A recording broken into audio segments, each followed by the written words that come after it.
Now, more problems for Prince Andrew, because today we expect this list of nearly 180 VIP names on dead pedo Jeffrey Epstein's list of shame. We expect them to be unsealed from a court in New York and all these names to be revealed. Prince Andrew will be on them, but he's probably experienced all the disgrace he can. We're expecting, there's a possibility that Bill Clinton and Donald Trump will be on this list, and many other luminaries who've had a very awkward and nervous, anxious Christmas. And what will be, these are the people that we believe Epstein flew around the world on his Lolita Express private plane, took them to that awful-looking island of his in the Caribbean, on the Dominican Republic. These are the people who took this paedophile billionaire's hospitality and his money, and it'll be interesting to find out what happens later today. We'll be bringing you up to speed with that. Yeah, I mean, what's interesting is, forget the New Year's honours list, the most awaited list of names in 2024 is the dishonours list, and these people are all essentially being called as witnesses in the cases of what quite went on that pedo island. And I think it would be very embarrassing for a lot of people. And, you know, it's one of those things where people might say, well, you know, he was a big international financier. Of course I did business with him and enjoyed his hospitality. What, and you didn't notice all the young girls? You got onto a private plane and called Lolita? You went to an island full of 15-year-old girls. Yeah, that's Didn't notice anything that's bad? not hospitality. That's a crime. Right. Let's talking of crime. Now this is extraordinary. The world's worst avatar, world's first avatar rape.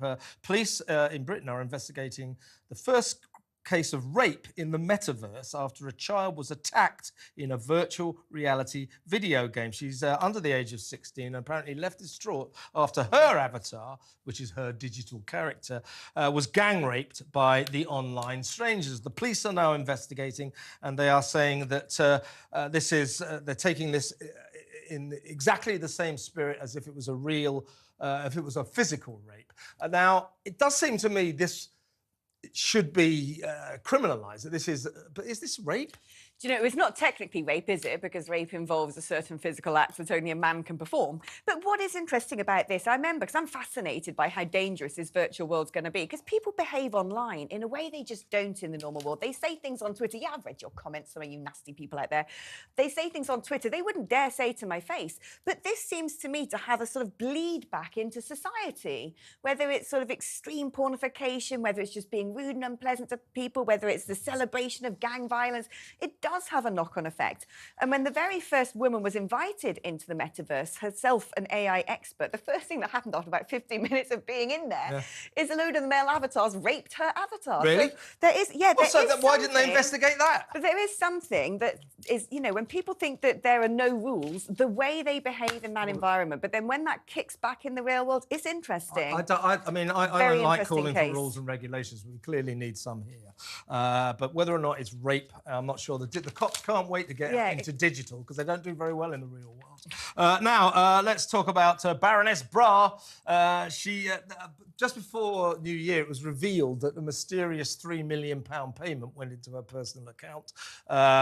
Police are investigating that amid this ongoing investigation probe into alleged corruption between Michelle Mone, Baroness Bra, who went to the government and said, my husband, Doug Barrowman, you know, we've got this company and we can provide you with all the PPE you need. This was in the middle of the COVID crisis, of course. And they apparently made 200 million quid from this, a 60 million pound profit. Both Michelle and her husband, Doug, deny all wrongdoing. And now, but they keep digging this hole deeper and deeper and deeper. Now, Doug Barrowman has come out and said that his family, Michelle, him and his family, are being treated as a punch bag by the media for the past 3 years. They've received death threats, and that this is all a kind of deception to distract us from the incompetence of the government. I mean, look, there is an interesting sub-story to this, which is the government did set up these VIP channels and handed out massive contracts worth hundreds of millions of pounds to their mates when normal companies couldn't even get a foot through the door.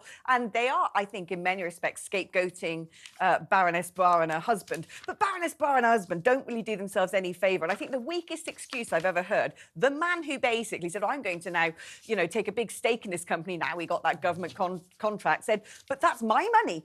No one's saying I gave it to my wife or my children. She didn't profit. It's mine. What I do with my money, and if I give it to her, it's my business, but it's my money. I'm like, that is such a weak excuse. Yeah, I mean, nonsense. They're making so many excuses that the more excuses they make, the more people suspect that there may have been wrongdoing here.